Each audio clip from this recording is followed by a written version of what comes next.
Oh, do you want to? Okay. Oh no, whatever you want to do, Maharaj. And take a book. I'll give you a book.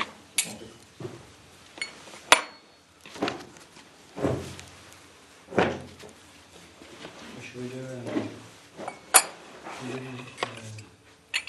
the Kartik song? Oh, Okay, yeah.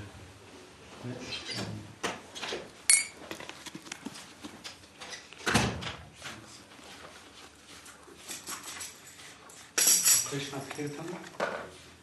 254. What page, Maharaj? 254 in the other one, yeah. 54.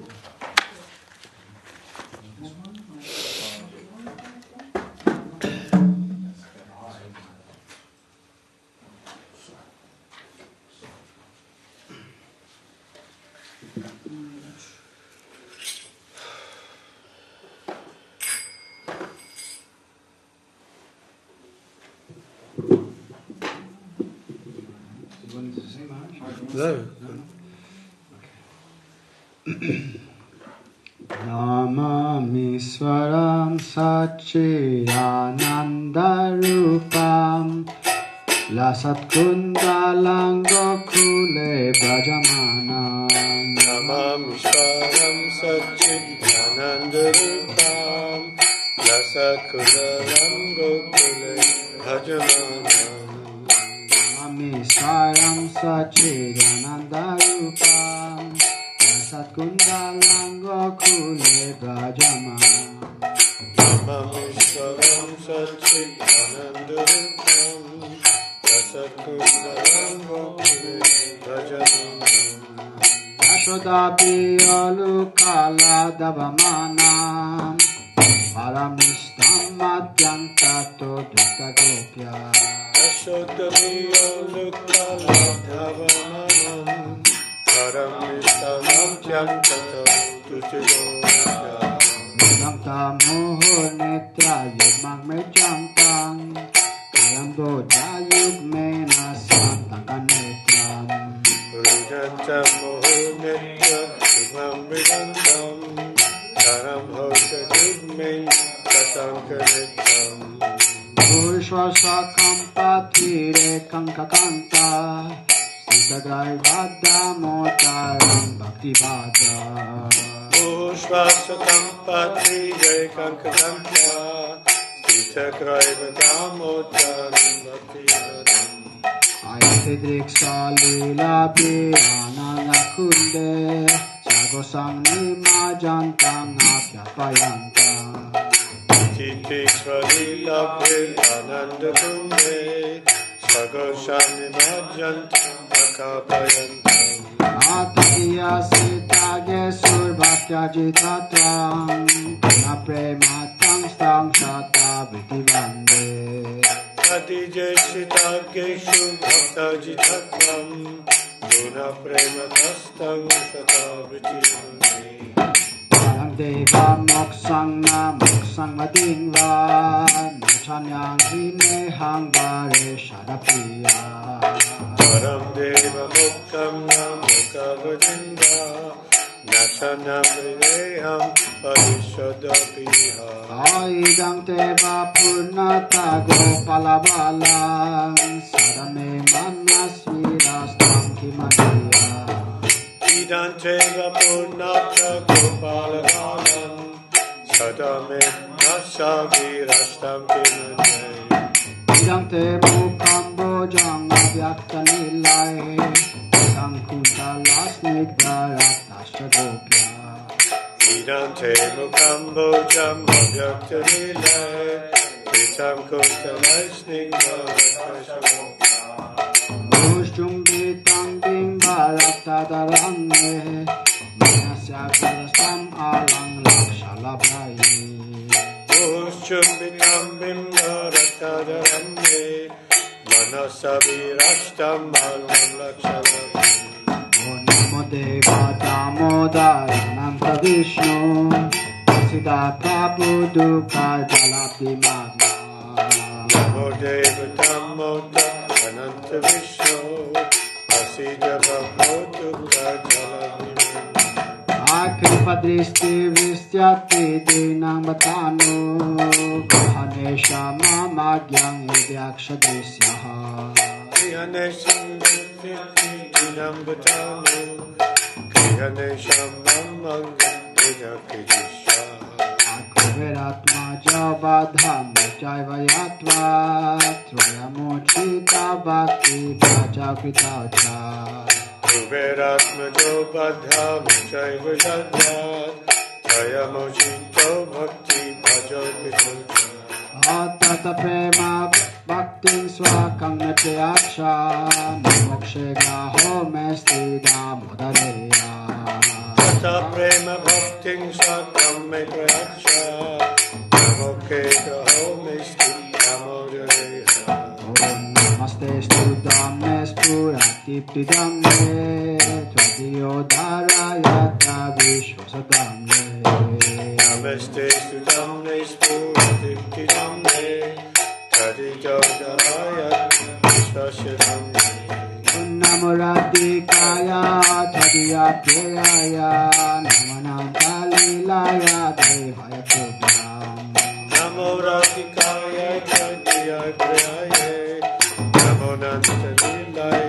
Devaya Tubhyam Anamishwaram Sachidanandayupam Lasakundalam Gokule Bhajamana Namo Satchidanandayupam Rasakundalam Gokule Bhajamana Hare Krishna, Krishna Krishna, Hare Hare, Hare Rama, Rama Rama, Hare Hare. Krishna Krishna, Krishna Krishna, Hare Hare, Hare Rama, Ram Rama, Hare Hare. Hare Krishna, Krishna Krishna, Hare Hare, Hare Rama, Rama Rama, Hare Hare. Hare Krishna, Krishna Krishna, Hare Hare, Hare Rama, Rama Rama, Hare Hare. Hare Krishna, Krishna Krishna, Hare Hare, Hare Rama, Rama Rama, Hare Hare. Krishna, Krishna Krishna, Hare Hare, Hare Ram, Ram Ram, Hare Hare. Hare Krishna, Krishna Krishna, Hare Hare, Hare Rama, Rama Rama, Hare Hare. Hare Krishna, Krishna Krishna, Hare Hare, Hare Ram, Ram Rama, Hare Hare. Hare Krishna, Krishna Krishna, Hare Hare. Bolo Krishna, Hare Krishna, Krishna Krishna, Hare Hare. Hare Rama, Rama Rama, Hare Hare. Hare Rama, Hare Rama, Rama Rama, Hare Hare. Hari Bol, Hari Bol, Hari Bol, Nitai Gaura, Nitai Gaura, Hare Bol, Hare Bol, Bolo, Nitai Gaura, Hari Bol, Hari Bol, Nitai Gaura, Nitai Gaura, Hare Bol, Hare Bol, Hare Bol.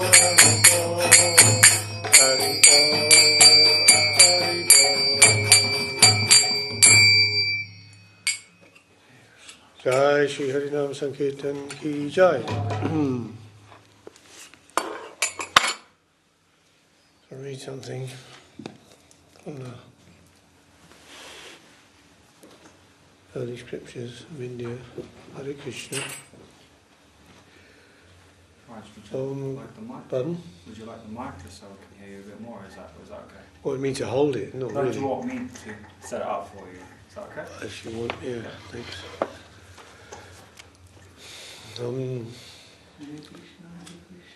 Om Jnanatimirandasya Jnananjana Shalakayo Chakshurunmilitam Jena Tasmai Sri Gurave Namaha Sri Chaitanya Manobhishtam Sthapitam Jena Bhutale Swayam Rupa Kadamayam Dadati Swapadantikam Vandeham Siguro Sijutapara Kamalam Sigurun Vaishnavam Sha Shirupam Sagrajatam Sahagana Lalita Shivishakam Vitang Chahe Krishna Karuna Sindhudina Bandhu Jagapate Gopesh Gopika Kanta Radha Kanta Namostude Tapta Kanchana Gaurangi Radhe Brindavanishwari Vrishabhanu Sutta Devi Pranamami Hari Priye Kinkaroti Vacharam Pangam Langayate Girim Jurkripatamaham Vande Sigurun Dinataranam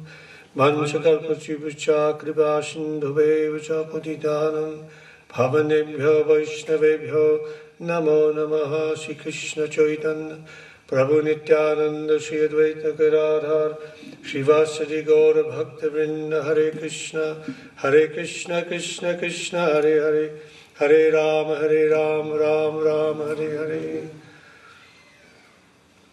Om Namo Bhagavate Vasudevaya Om Namo Bhagavate Vasudevaya Om Namo Bhagavate Vasudevaya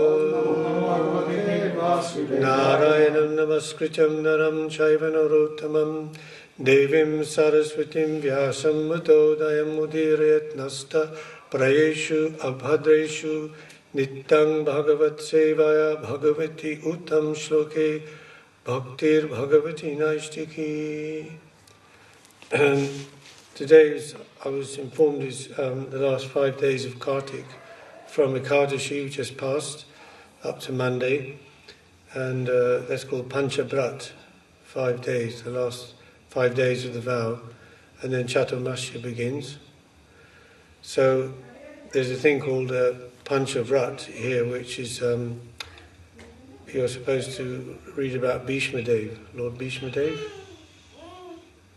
So that's the glories of Lord Bhishma Dev. And we've got Srimad Bhagavatam, first canto, chapter 9. This particular part is the passing away of Bhishma Dev on the battlefield of Kurukshetra. So I'll just read that, see how we go with that.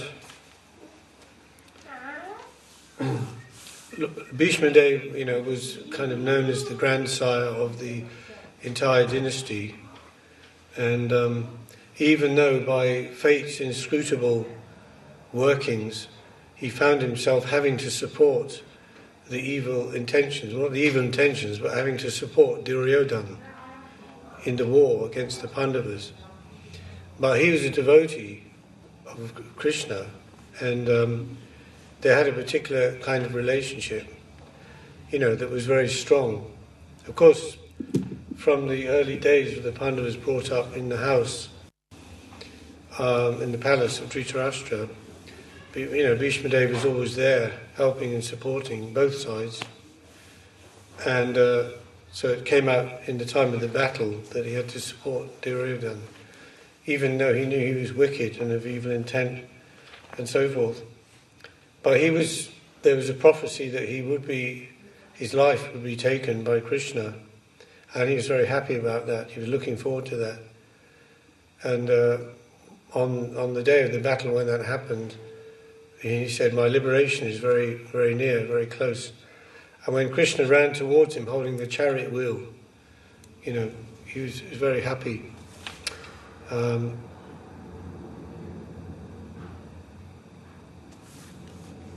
And one time during the in the assembly, there was a big assembly in the big assembly hall of the Kauravas in Hastinapur, and it so happened that before the speaking was to begin, then they had to offer respects to the most senior person there present, and so they were all like looking and wondering and everything. And Bhishma Dev stood up. He said, "What is this? In the presence of Krishna, there's no question, He's the one, and we should offer respects to him." But Krishna also had many enemies, as you know, like Shishupal, and he had to kill Shishupal with the chakra. 99 insults silently, without any opposition, and the 100th one, then he cut his head off with the chakra. and Bhishma Dev was there at that time. So in the battle, Bhishma Dev, he was the generalissimo, of the Kaurava army. And it's just before the battle, actually, when the two armies were arrayed, in the beginning of Bhagavad Gita, how it says, Arjuna asked Krishna, please take my chariot between the two armies so I can see with whom I have to fight in this terrible war.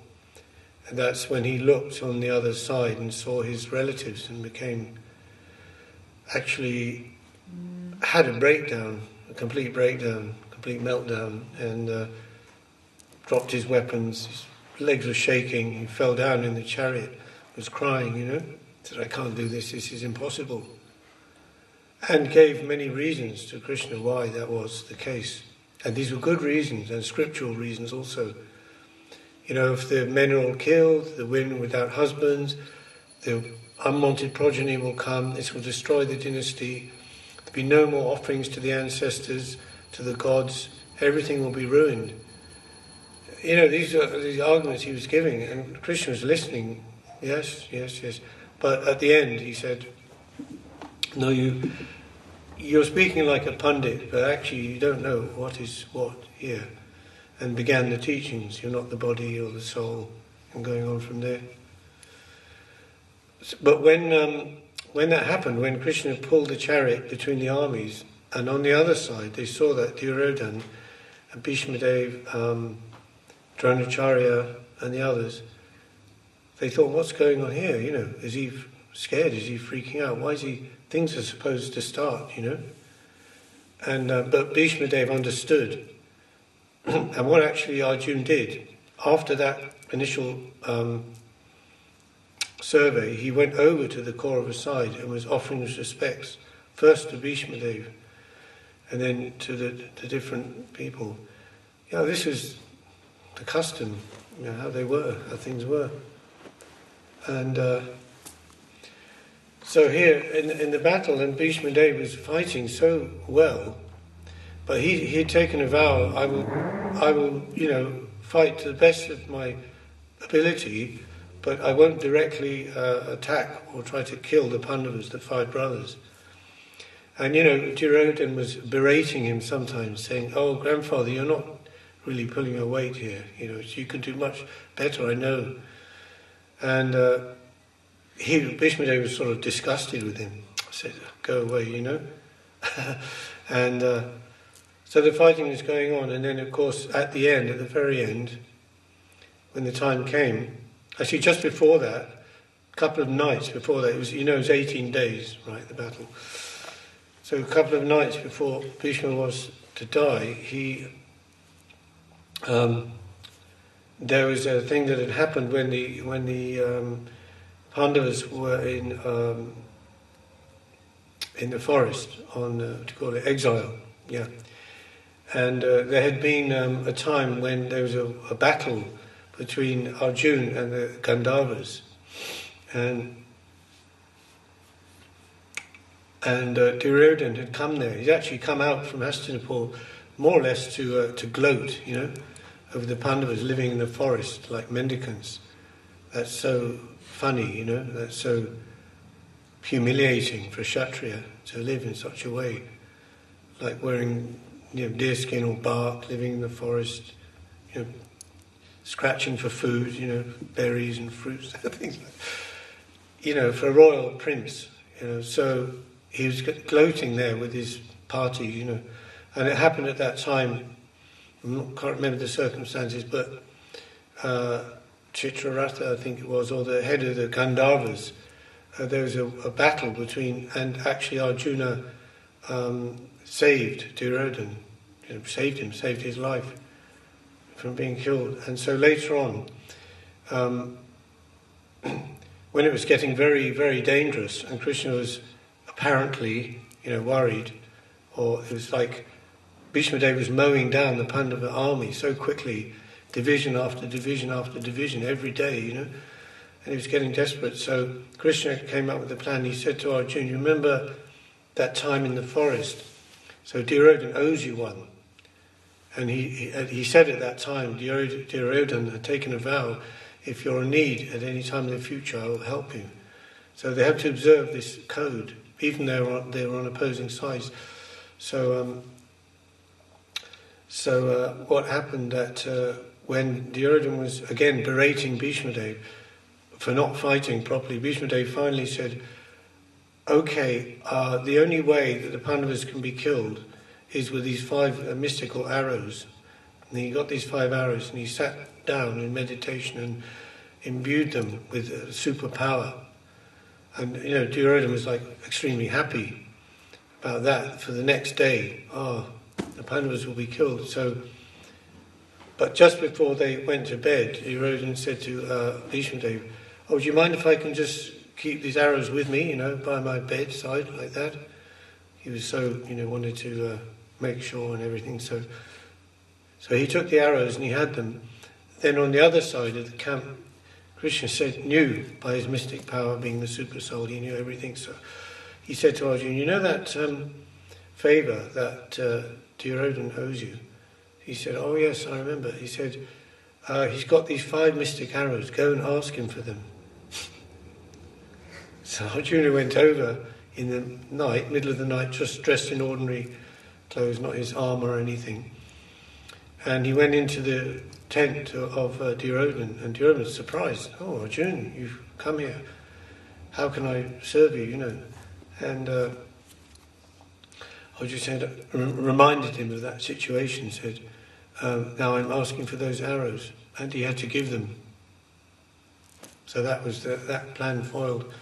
Anyway, somehow or other, Bhishma Dev finally was, by various arrangements on the battlefield, he was attacked and he was just covered in arrows, and the description is there of his glories, he wore this white cloth, like cream white cloth and silver armour, and he's aged, probably in his 80s or 90s, big long white beard and everything, head of the army, and finally he sort of toppled from his chariot and was lying on the ground on the bed of arrows, remember?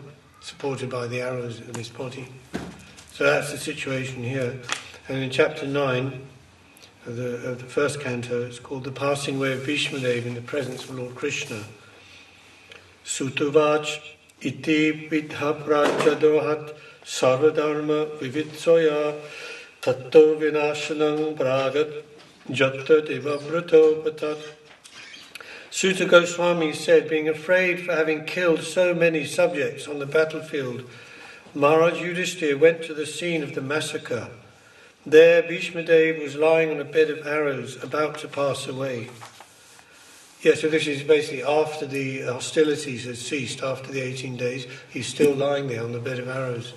He's waiting for the sun to be in the right position, the right course, before he'd leave his body, because he was a great yogi and he knew all these things.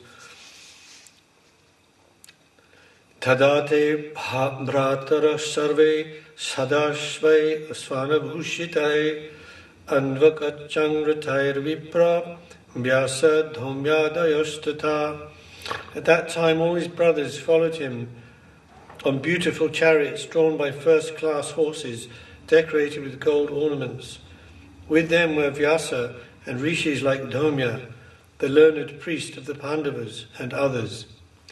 So Dhaumya was like their family priest of the Pandavas. And Srila Guru Maharaj said he was a Chinaman. There you are. Bhagavan api viprashe ratena sadhananjaya sattar vyaruchuta nripa kubera iva guyakai.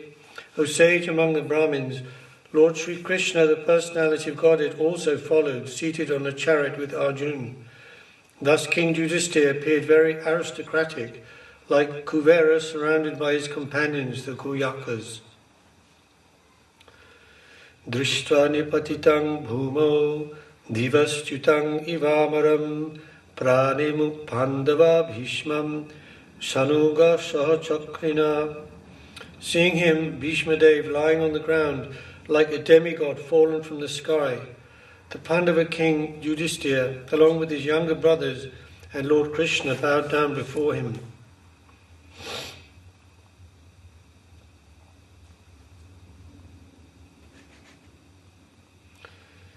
Tatta brahmarshaya sarve devashayascha sattama rajashayascha tatrasan dashtum bharata pangavam. Just to see the chief of the descendants of King Bharat, that's Bhishma Dev, all the great souls in the universe, namely the rishis among the demigods, Brahmins and kings, all situated in the quality of goodness, were assembled there. So Bhishma Dev himself, although born in the Kshatriya dynasty, was a Brahma Rishi, powerful Rishi himself. Parvato Narado Dhaumyo is listing the rishis here. Bhagavan Badarayana Brihadda Shavo Bharadvaja Shashisho Renukasuta Vashishta Indra Pramadas Trito Kritsamado Sita Kakshivangotamo Trishcha Kaushikota Sudarshana. All the sages like Parvat Muni, Narad, Dhaumya, Vyasa, the incarnation of God, Bharadvaja and Parashuram and disciples, Vashishta, Indra Pramada, Trita, Kritsamada, Asita, Kakshivan, Gautam, Atri, Kaushika and Sudarshan were present. It mentions here Parvat Muni was there, and he's one of the oldest sages, and he's a friend of Narad. Parvat Muni and Narad Muni, they travel together a lot. And they travel through space without an airship. He's a Dev Rishi, Parvat Muni. Oh, there's a long commentary here about these rishis and their interrelations, and it's taken them one by one. So go to text 8. Anjeta munayo brahman brahmatadayo malaha shishya upetta ajakumu khashya pangi shasadaya. And many others, like Shukadeva Goswami and other purified souls, Kashyapa and Angira and others, all accompanied by their respective disciples, arrived there. Tan samitang mahabhagan upalabhya vasuttamaha pujayamasha dharmagyo desha kala vibhagavit. Bhishma Dev, who was the best among the 8 Vasus, received and welcomed all the great and powerful rishis who were assembled there, for he knew perfectly all the religious principles according to time and place. So Lord Bhishma Dev is one of the 12 Mahajanas mentioned in Srimad Bhagavatam, and the 12 are Brahma, Shiva, Narad, Kapila, 4 Kumaras, Manu, Yamaraj, Shukadeva Goswami, Bhishma Dev, 9, 3 more. One more. Huh? 3 more. Did I say Kapila? Yeah. So the Mahajanas, or literally, Jana just means person. Mahajan means great person, great soul. And they're authorities on devotional service. They all gave some particular contribution to the science of devotional service in their own ways. So Bhishma Dev is one. By his teachings here to Maharaj Yudhisthira. Krishnam chatat prabhavagya asinam jagadishwaram hridishtang puja yamasa mayo bhatta vigraham. Lord Sri Krishna is situated in everyone's heart, yet he manifests his transcendental form by his internal potency. This very Lord was sitting before Bhishma Dev, and since he knew of his glories, he worshipped him duly.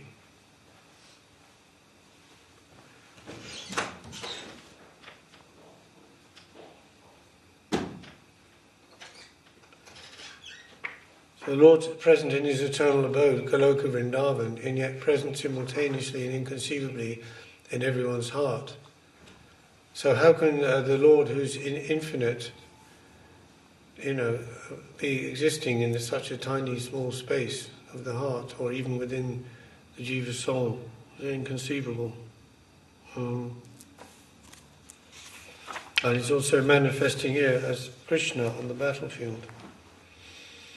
The sons of Maharaj Pandu were sitting silently nearby, overtaken with affection for their dying grandfather. Seeing this, Bhishma Dev congratulated them with feeling. There were tears of ecstasy in his eyes, for he was overwhelmed by love and affection, because he'd known them since they were children, babies, I guess, and all the way when they were growing up.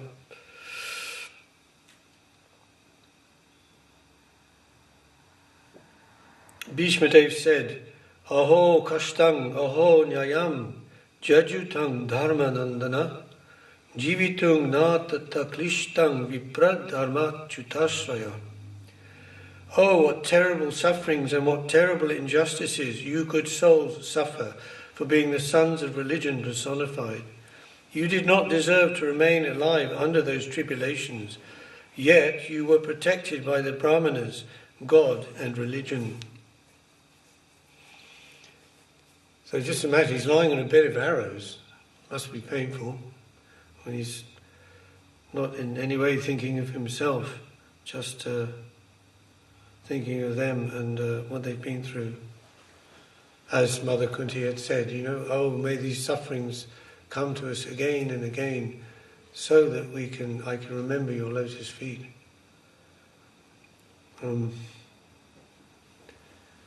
So we shouldn't be afraid of suffering in life. That can help us a lot.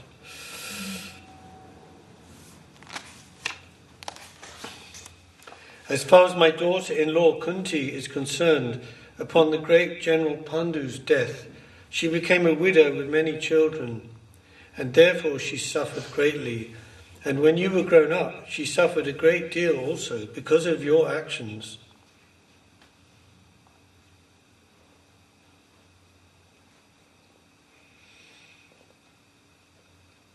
Says the sufferings of Kunti Devi are doubly lamented. She suffered greatly because of early widowhood and to get her minor children brought up in the royal family. And when her children were grown up, she continued to suffer because of her son's actions. So her sufferings continued. This means that she was destined to suffer by providence, and this one has to tolerate without being disturbed. Sharang kala kritang manye bhavatang chad apriyam Sapalo jadvashe lokovayo eva ganavali. In my opinion, this is all due to inevitable time, under whose control everyone in every planet is carried, just as the clouds are carried by the wind. So all the souls in the universe, they're all aboard this ship, this Kala Chakra, which is in the hand of the Lord, and this is spinning without any stop. So carried by time, life to life to life.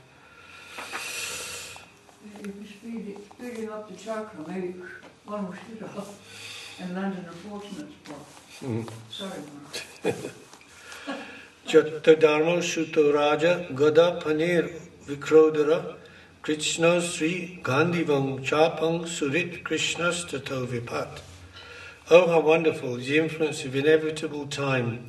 It is irreversible, otherwise how can there be reverses in the presence of King Yudhisthira, the son of the demigod controlling religion?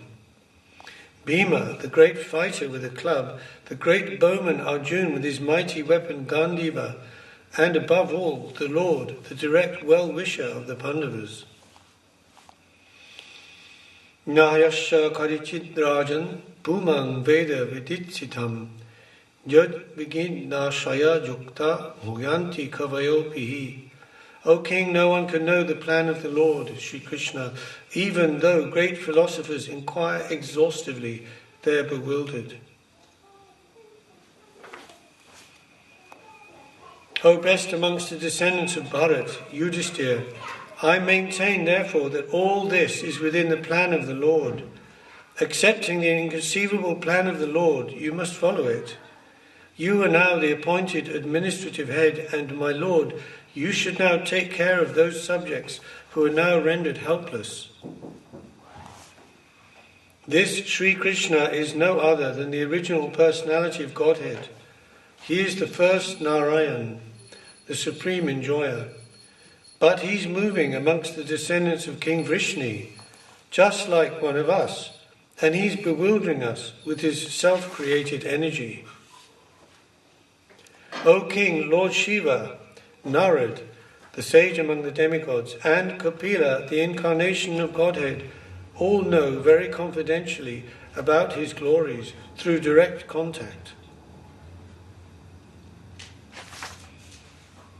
O King, that personality whom out of ignorance only you thought to be your maternal cousin, your very dear friend, well-wisher, counsellor, messenger, benefactor, etc., is that very personality of Godhead, Sri Krishna. Being the absolute personality of Godhead, he is present in everyone's heart.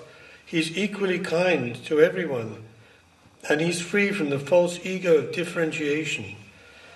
Therefore, whatever he does is free from material inebriety. He is equibalanced. Yet, despite his being equally kind to everyone, he has graciously come before me while I am ending my life, for I am his unflinching servitor. Bhaktya Vishya Manojasmin Vacha Jannama Kirtayan Chajang Kalevaram Yogi Muchite Kama Karmabhi. The personality of Godhead who appears in the mind of the devotee by attentive devotion and meditation, and by chanting of the holy name, releases the devotee from the bondage of fruitive activities at the time of his quitting the material body. May my Lord, who is four-handed and whose beautifully decorated lotus face, with eyes as red as the rising sun, is smiling, kindly await me at that moment when I quit this material body.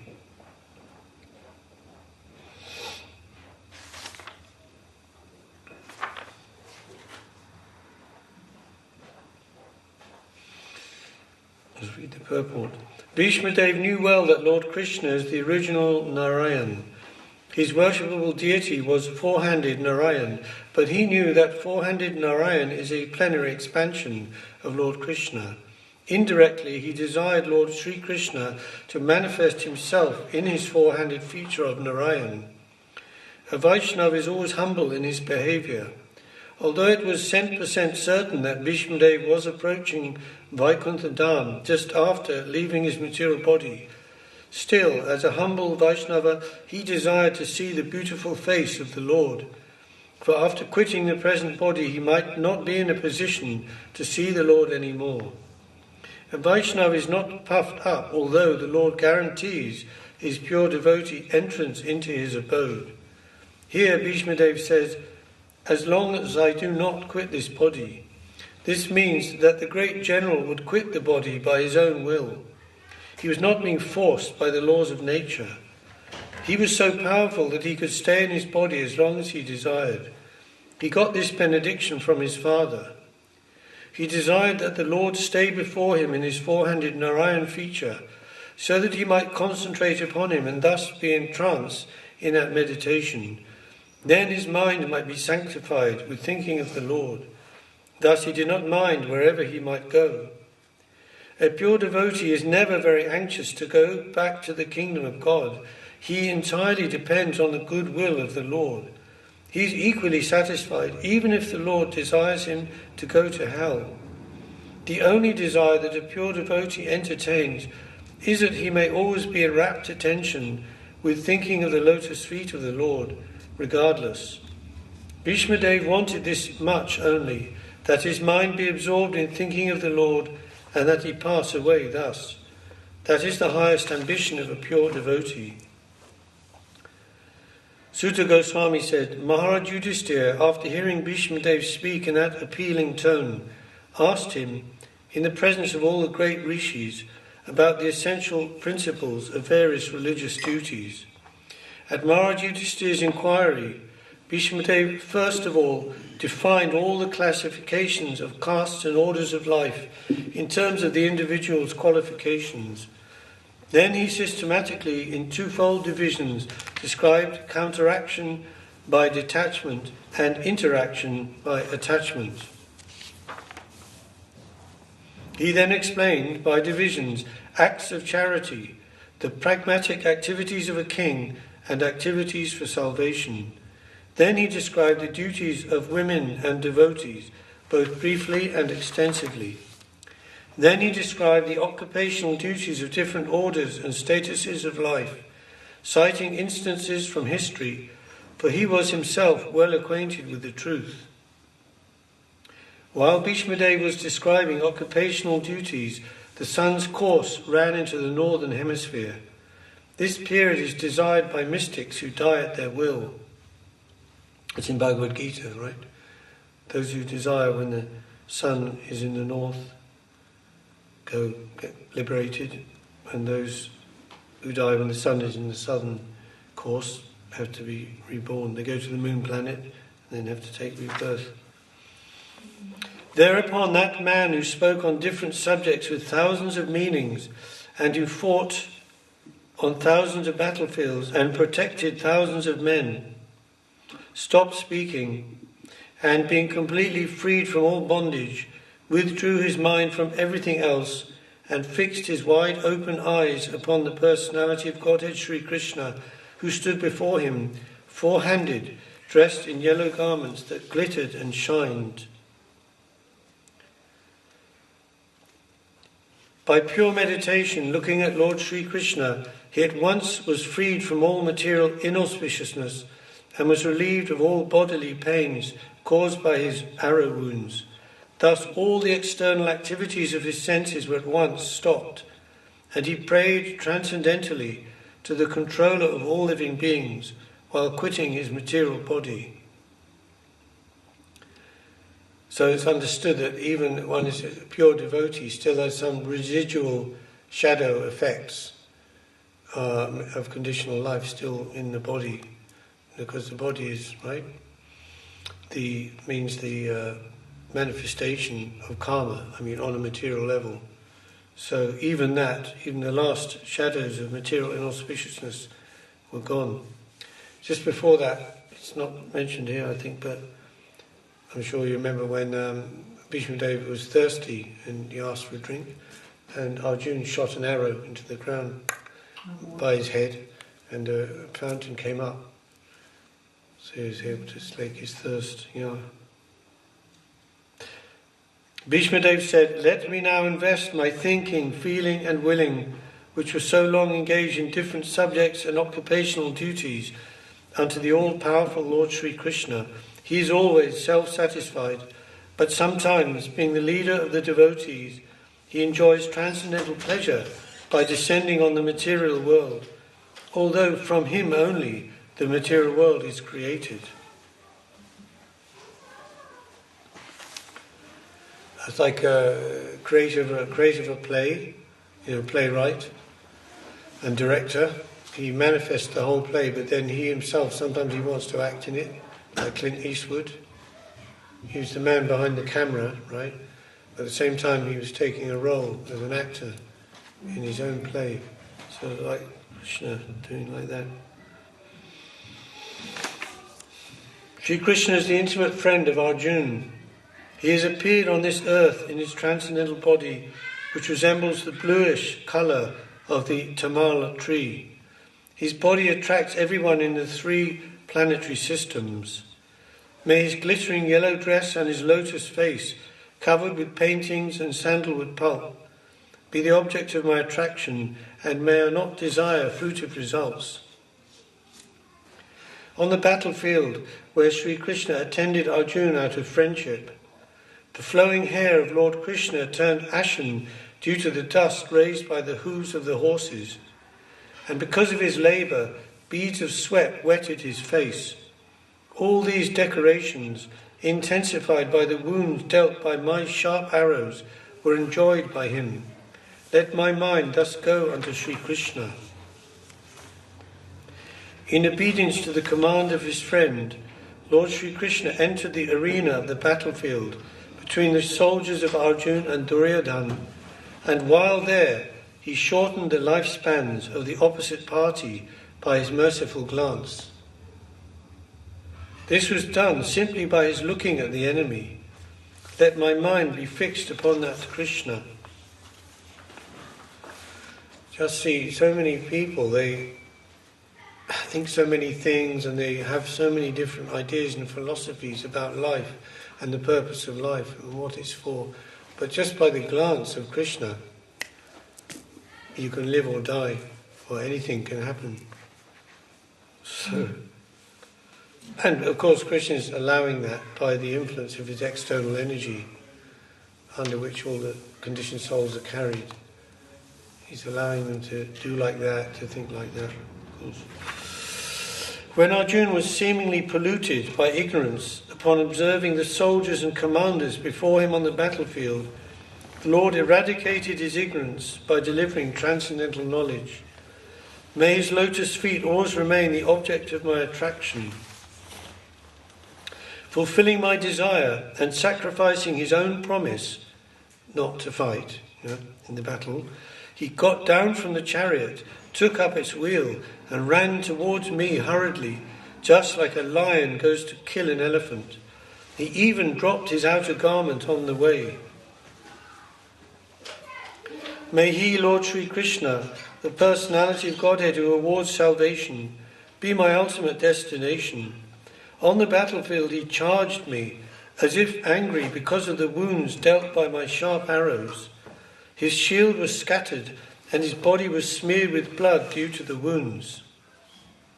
At the moment of death, let my ultimate attraction be to Sri Krishna, the personality of Godhead. I concentrate my mind upon the chariot driver of Arjuna, who stood with a whip in his right hand and a bridle rope in his left, who was very careful to give protection to Arjuna's chariot by all means. Those who saw him on the battlefield attained their original forms after death. Let my mind be fixed upon Lord Sri Krishna, whose motions and smiles of love attracted the damsels of Vrajadham, the gopis. The damsels imitated the characteristic movements of the Lord after his disappearance from the rasa dance. At the Rajasuya Yajna performed by Maharaj Yudhisthira, there was the greatest assembly of all the elite men of the world, the royal and learned orders. And in that great assembly, Lord Sri Krishna was worshipped by one and all as the most exalted personality of Godhead. This happened during my presence, and I remembered the incident in order to keep my mind upon the Lord. Now I can meditate upon that one Lord Sri Krishna now present before me with full concentration, because now I have transcended the misconceptions of duality in regard to his presence in everyone's heart, even in the hearts of the mental speculators. He is in everyone's heart. The sun may be perceived differently, but the sun is one. Sutuvach Krishna evam bhagavati manovag drishti vrittivi atman atmanam aveshya santa svasa uparamat. Sutta Goswami said, thus Bhishmadev merged himself in the Supersoul, Lord Sri Krishna, the Supreme Personality of Godhead, with his mind, speech, sight and actions, and thus he became silent, and his breathing stopped. Knowing that Bhishmadev had merged into the unlimited eternity of the Supreme Absolute, all present there became silent, like birds at the end of the day. Thereafter both men and demigods sounded drums in honour, and the honest royal order commenced demonstrations of honour and respect, and from the sky fell showers of flowers. O descendant of Bhrigu, Shonaka, after performing funeral rituals for the dead body of Bhishmadev, Maharaj Yudhisthira was momentarily overtaken with grief. All the great sages then glorified the Lord Sri Krishna, who is present there, by confidential Vedic hymns. Then all of them returned to their respective hermitages, bearing always Lord Krishna within their hearts. Thereafter Maharaj Yudhisthira at once went to his capital, Hastinapur, accompanied by Lord Sri Krishna, and there he consoled his uncle and aunt Gandhari, who was an ascetic. After this, the great religious king Maharaj Yudhisthira executed the royal power in the kingdom strictly according to the codes and royal principles which were approved by his uncle and confirmed by Lord Sri Krishna. That's the last verse. And then commentary says, Dhritarashtra and Gandhari, the father and mother of Duryodhana and his brothers, were the elder uncle and aunt of Maharaj Yudhisthira. After the battle, the celebrated couple, having lost all their sons and grandsons, were under the care of Maharaj Yudhisthira. They were passing their days in great agony over such heavy loss of life and were practically living the life of ascetics. The death news of Bhishma Dev, uncle of Dhritarashtra, was another great shock for the king and the queen, and therefore they required solace from Maharaj Yudhisthira. Maharaj Yudhisthira was conscious of his duty, and he at once hurried to the spot with Lord Sri Krishna and satisfied the bereaved Dhritarashtra with kind words, both from himself and the Lord also. Gandhari was a powerful ascetic, although she was living the life of a faithful wife and a kind mother. It is said that Gandhari also voluntarily closed her eyes because of the blindness of her husband. A wife's duty is to follow the husband cent per cent, and Gandhari was so true to her husband that she followed him even in his perpetual blindness. Therefore, in her actions, she was a great ascetic. Besides that, the shock which she suffered because of the wholesale killing of her 100 sons and her grandsons also was certainly too much for a woman. But she suffered all this, just like an ascetic. Gandhari, although a woman, is no less than Bhishma Dev in character. So there was a time just at the end of the battle when particularly Bhima, Pandava Bhima, was mowing down the Kaurava forces, and he was systematically ploughing through the 100 sons of Gandhari, Dhritarashtra, killing like 10 a day or like that, and they were going down less and less and less, and finally they were all gone, and only Duryodhana himself remained. So at that point, Gandhari, she came out from Hastinapur and came to the battlefield with her, retinue, and she had her place, her camp there. So she had a plan to save at least one son for the future, Duryodhana. And because she had been practicing so much austerity, with the blindfold on, and she had developed a lot of power, Shakti. So she called for Duryodhana the next morning, come to me in the morning, to my tent, to my place, naked, without clothes. So you had a plan, right? So the next morning, then Duryodhana was heading across to Gandhari's place, but of course Krishna knew something, what was her plan happening.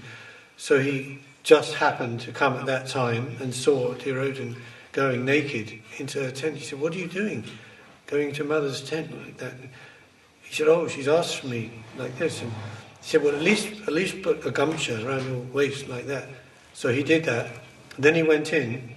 So her plan was that if she will just lift her blindfold and look upon his body with her immense Shakti, she will make his body to be like strong as hard as diamond, indestructible. He couldn't be killed. So when she did that, that meant that his whole body was indestructible. That part there, though, was vulnerable because it was covered. So that was why later on, in the fight between Duryodhana and Bhima with the mace, they were both trained by Balaram. Balaram was neutral in the conflict. He on the excuse of going on pilgrimage, he left the whole area. He was travelling up in the Himalayas because he didn't want to fight, because he liked Duryodhana and supported him. He was kind of he didn't get involved like politically, right, so much, whereas Krishna was apparently involved like that way. So then it happened that there was going to be a final duel then between Bhima and Duryodhana, and they were both very expert with the mace, although Bhima was stronger physically, but Duryodhana was more expert technically. So they were fighting away, and then of course at one point they were utilising various cities, like flying up, spinning in the air, and these things. So at one point Duryodhana went up in the sky, and as he was coming down to earth, Krishna said to Bhima, hit him now, which would mean he would hitting him on the thigh, below the waist, which isn't allowed. It's against the rules. Again, Krishna breaking the rules. So that's why he broke the thigh of Duryodhana, and he was lying on the ground, dying. And many things happened after that. But so because of that, Gandhari was so angry with Krishna. She said, "I curse you, Krishna, that within, I think it was 100 days or like that, your whole dynasty will be destroyed." And Krishna could have, of course, counteracted the curse, but he was very happy because he knew he was going to leave the world after the battle, soon after the battle. And he was thinking, but my whole dynasty will have to leave with me, how will that happen? So by this curse of Gandhari, he said, "Yes, mother, I accept your curse." And then, as you know, the Yadu dynasty, they destroyed each other with fighting with the iron bars, and that's why they left. So, then the last purport here, Maharaj Yudhisthira was not a mere tax collector. He was always conscious of his duty as a king, which is no less than that of a father or spiritual master. The king is to see to the welfare of the citizens from all angles of social, political, economic and spiritual upliftment. The king must know that human life is meant for liberating the encaged soul from the bondage of material conditions, and therefore his duty is to see that the citizens are properly looked after to attain this higher stage of perfection. So of course nowadays leaders, they don't know what is the purpose of life, never mind encouraging people to follow it, or to speak of following it themselves. Maharaj Yudhisthira followed these principles strictly. Not only did he follow the principles, but he also got approval from his old uncle, who was experienced in political affairs. Maharaj Yudhisthira is the ideal monarch, and monarchy under a trained king like Maharaj Yudhisthira is by far the most superior form of government, superior to modern republics or governments of the people, or governments of the people by the people. The mass of people, especially in this age of Kali, are all born Shudras, basically low-born, ill-trained, unfortunate and badly associated. Therefore, they themselves do not know the highest perfectional aim of life. Therefore, votes cast by them actually have no value. And thus, persons elected by such irresponsible votes cannot be responsible representatives like Maharaj Yudhisthira. So that's the end of that chapter. And the next chapter is departure of Lord Krishna for Dwarka. And so, Jai.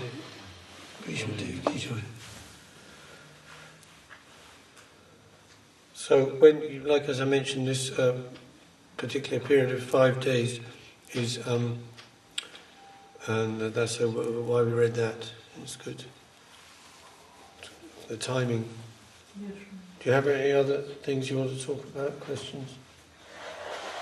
Is Kali a woman or A a man? man. Man. Yeah.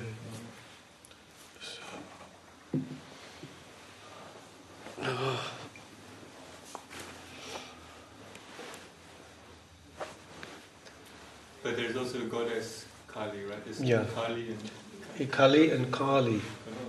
Yeah.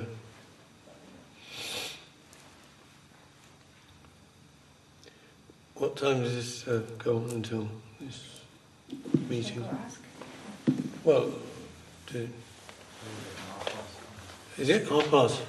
Okay, yeah.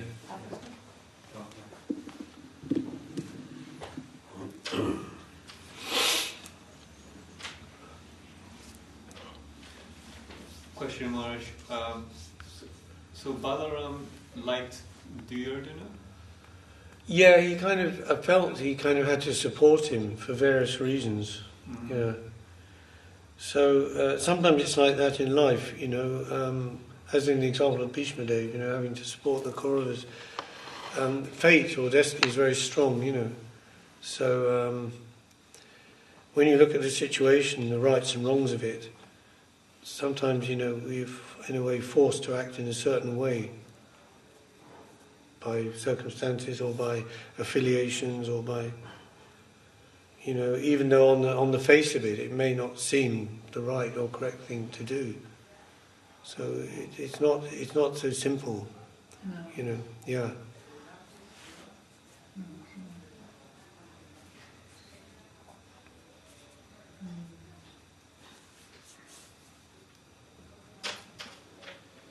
And Dhritarashtra, he was a wise king, but he was weak in the sense that he had a particular affection for Duryodhana as his firstborn son. So whatever Duryodhana would want or would ask, he'd feel he had to do that. And every day, as the war was continuing, every day he was asking Sanjay, "What's happening today?" And Sanjay would be describing, we lost so many divisions, and then he'd be very depressed. Oh no, the prophecy's true. We can't win. It's Krishna's on their side, and wherever Krishna is, like in the Gita, almost one of the last verses says, Sanjay says, wherever there's Krishna, Supreme Lord, the master of all mystics, and wherever there's Arjuna, the great archer, there will certainly be prosperity, goodness, honesty, truth, religion. So he knew that very well. But still he was holding hope against hope. And then the next day he would say, today Bhishma Dev, he killed 3 divisions of Pandavas, and we're winning. Seems like we're winning. So, yes, you feel encouraged, again. And even Yudhishthira, he became depressed in sometimes at several points in the battle where it looked like it was hopeless. Bhishma Dev was so powerful, and even when he was, after he died, Dronacharya became the leader, the general, and he had trained the Pandavas in fighting also. So, whatever devices they used, he would know about that and how to counteract it. So he was very, very powerful also. And even he, Duryodhana was on his case, you're not pulling your weight, you're not. And one time Yudhishthira became so depressed that they were losing. It was very similar to Arjuna in the beginning. He threw down his weapons and he's saying, this is all hopeless.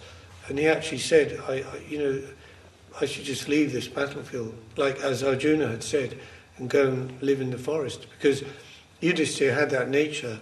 He was Kshatriya by birth, but his nature was very Brahminical. And he liked hearing, the teachings. He very much enjoyed sitting with the hermits and hearing the Vedic knowledge when they were in exile in the forest. And then Krishna had to encourage him again, saying, no, you have to fight, because this is, the rightful kingdom, and giving so many arguments to fire him up again. And then one time, when Abhimanyu was killed, of course, the son of Arjuna, that was a terrible thing, 16-year-old boy, and it came to the point where the Pandavas were so heavily under pressure that they had to find a way of breaking into the Kaurava army, because at the core of it, Jayadrath, is a great Mahabharati, and how to do that. And Abhimanyu came forward and he said, uncle, I know the way how to break in.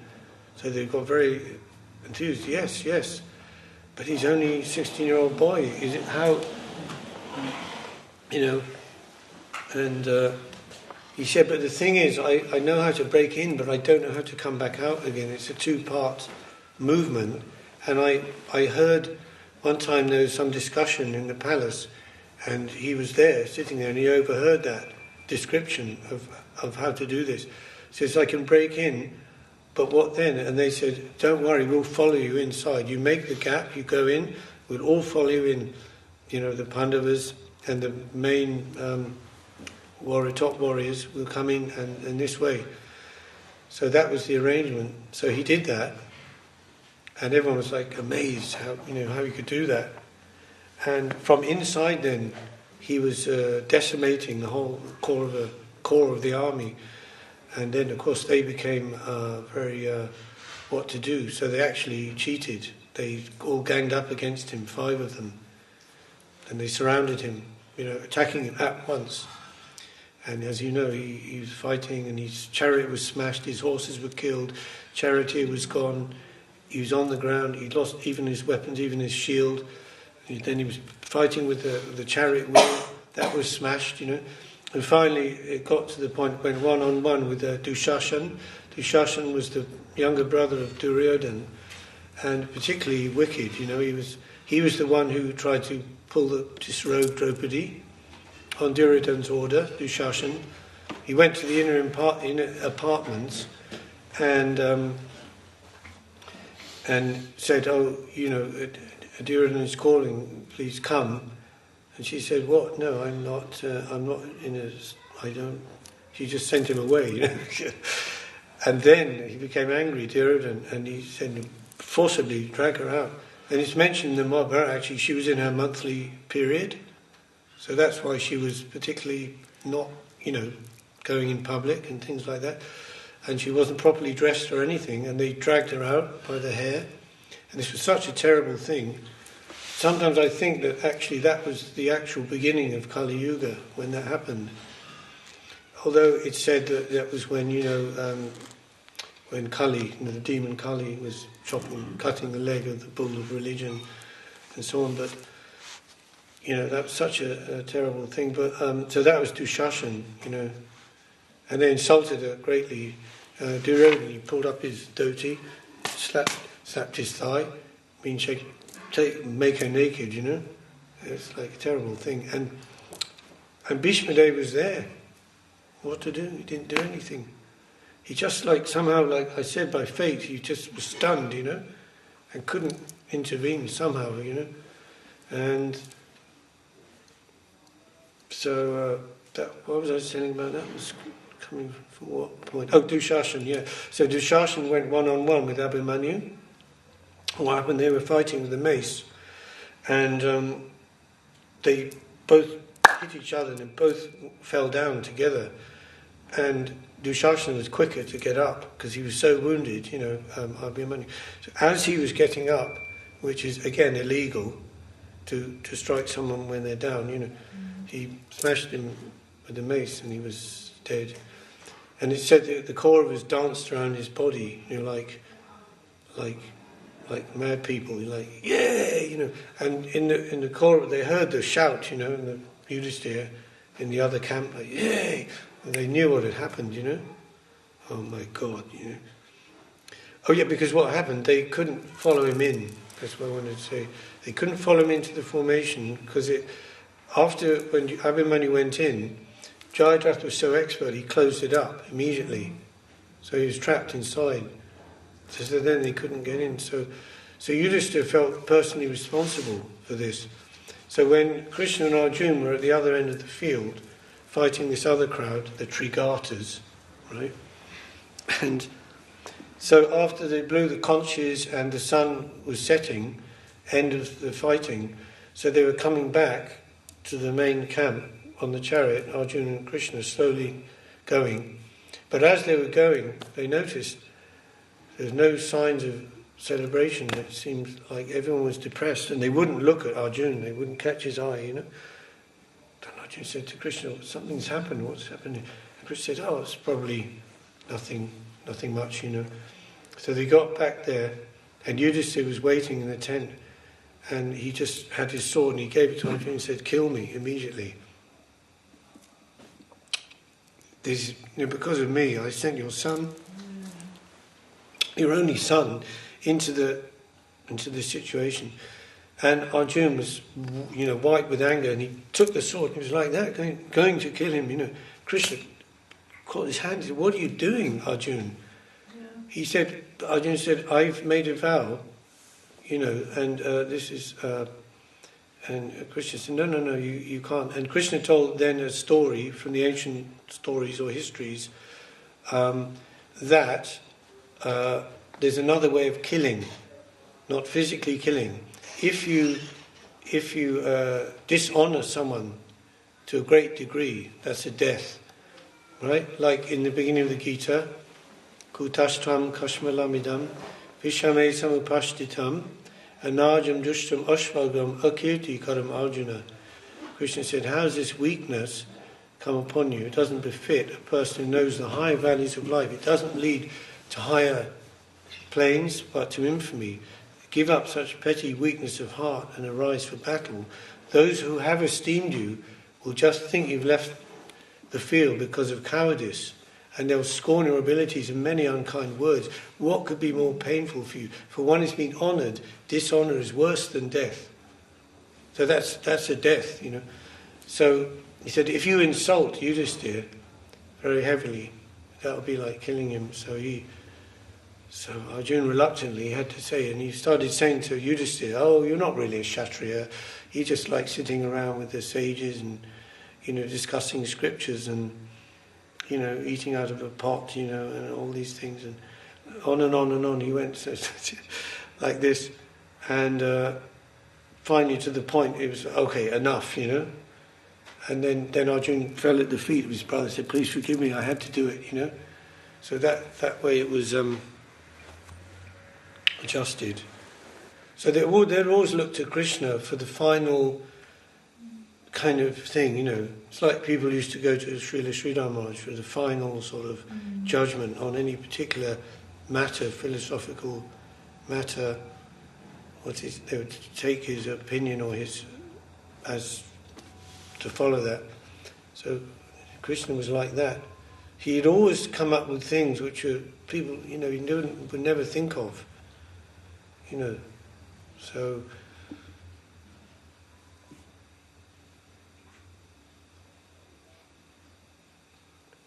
yeah.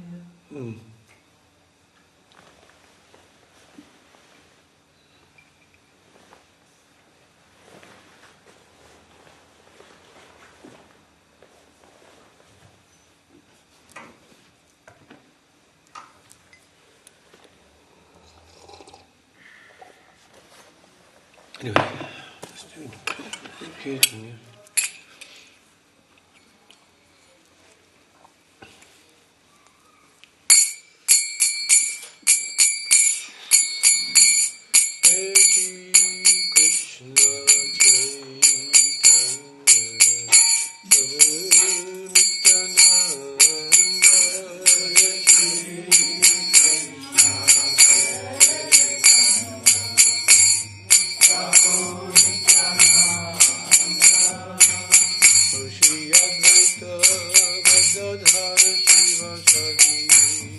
Gaura Bhakta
Vrinda. Hare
Hari Bol, Hari Bol, Hari Bol, Hari Bol. Hari Bol, Hari Bol, Hari Bol, Gaura Hari Bol.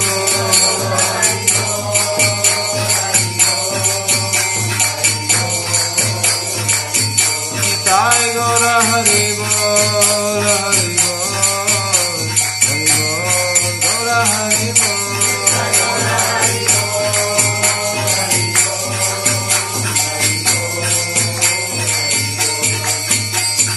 Govinda Jaya Jaya Gopal Jaya Jaya. Govinda Jaya Jaya Gopal Jaya Jaya. Oh Govinda Jaya Jaya Gopal Jaya Jaya.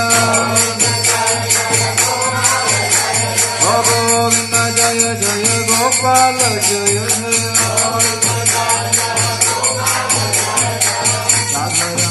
Hare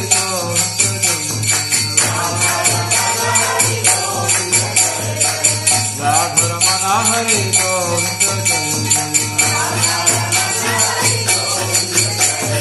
Govinda Jaya Jaya Gopal Jaya Jaya.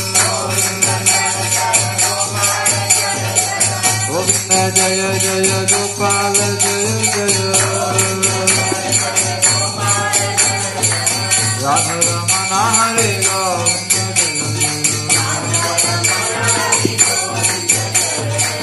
Radha Ramana Hare Govinda Jaya Jaya. Hare Krishna Krishna Krishna Hare Hare. Hare Rama Rama Rama Hare Hare. Hare Krishna Krishna Krishna Hare Hare. Hare Rama Rama Rama Hare Hare. Hare Krishna Krishna Krishna Hare Hare. Hare Rama Rama Rama Hare Hare. Hare Krishna Krishna Krishna Hare Hare. Hare Rama Rama Rama Hare Hare. Hare Krishna Krishna Krishna Hare Hare. Hare Rama Rama Rama Hare Hare. Hare Krishna Krishna Krishna Hare Hare. Hare Krishna Krishna Krishna Hare Hare. Hare Rama Rama Rama Hare Hare. Hare Rama Hare Krishna Krishna Krishna Hare Hare. Hare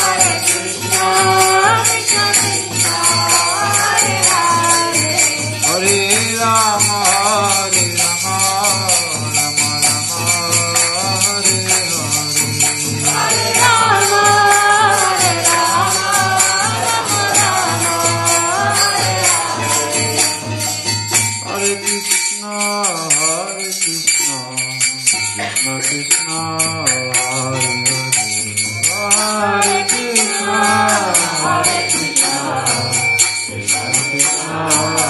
Krishna Krishna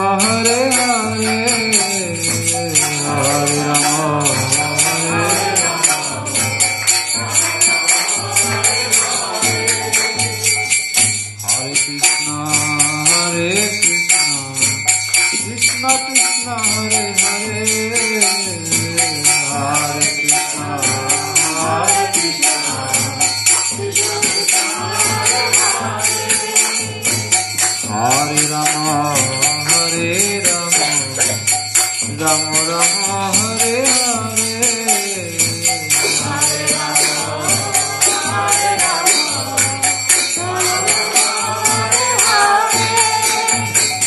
Hare Krishna Krishna Krishna Hare Hare. Krishna Krishna Hare Hare.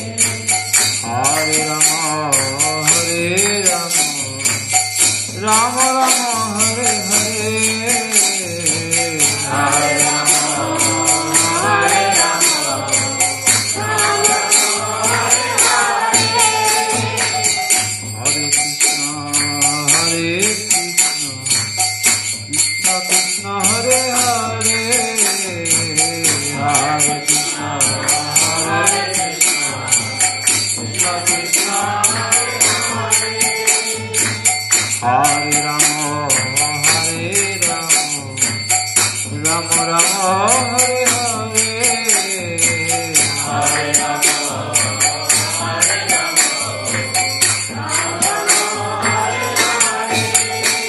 oh Hare Krishna, Krishna Krishna, Hare Hare, Hare Krishna, Krishna Krishna, Hare Hare. Hare Rama, Rama Rama, Hare Hare, Hare Rama, Hare Rama,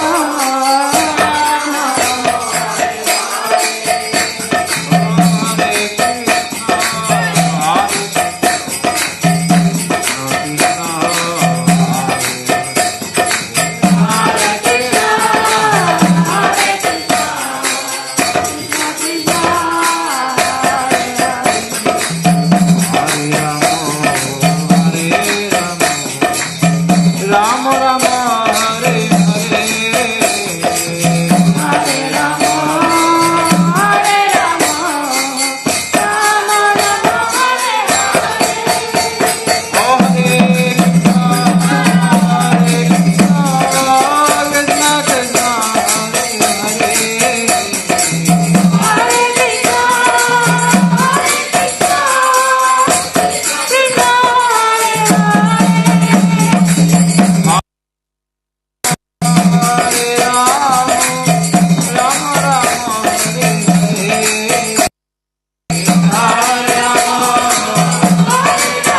Hare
Okay, now it's time for Arti. Just getting warmed up.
Bhaja Sri Krishna Chaitanya Prabhu Nityananda Shri Krishna Chaitanya Prabhu Nityananda Shri Advaita Gadadhara Shri Vasadi Gaura Bhakta Vrinda